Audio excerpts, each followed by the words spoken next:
আরে দূর, আপনি কি শুরু করবেন? সব ময়লা আবর্জনা আপনি ফালায় দিচ্ছেন। এইসব কথা বলিয়েন না, বুঝছেন?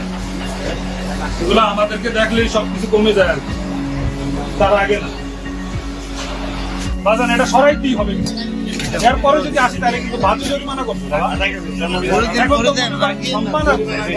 একটা ছোট্ট একটা সতর্কীমূলক জরিমানা করবো, তখন কিন্তু বাজে লেভেলের জরিমানা করবো।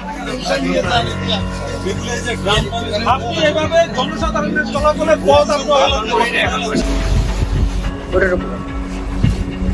সরেন, এবার সরেন,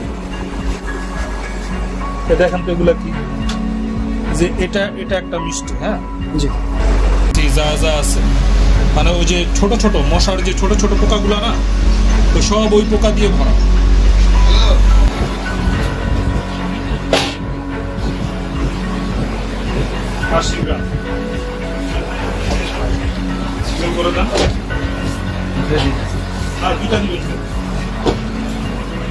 সবচেয়ে আশির ভিতরে আছে স্যার, সাইডের নিচে থাকার কথা, সাইডের নিচে থাকার কথা। আমরা তো স্যার এটা মিশিয়ে মিশিয়ে কম দাম। এইসব কথা বলিয়েন না, বুঝছেন? এগুলো আমাদেরকে দেখলেই সবকিছু কমে যায় আর কি, তার আগে না।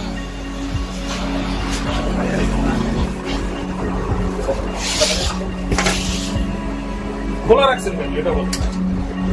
কবে বানানো কবে? স্যার কালকে রাখছে বলে বানানো কবে? কালকে।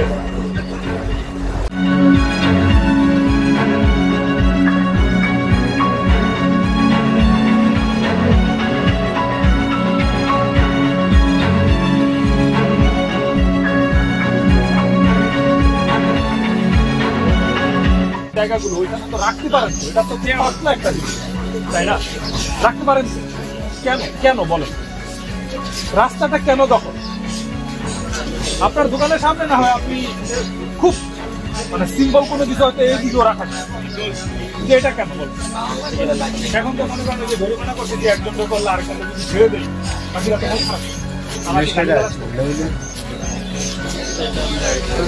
প্রত্যেকটা দিনই এইভাবে অভিযান অব্যাহত থাকবে। জরিমানা আপনাকে আমার ধরেন যে আগামী যদি আমি মোবাইল কোড করি, জরিমানা আপনার আমার কয়দিন করা দরকার? একদিন জরিমানা করে আপনি এইখান দিয়ে যত টাকা বিজনেস করলেন, এটা মনে করেন 1 বছর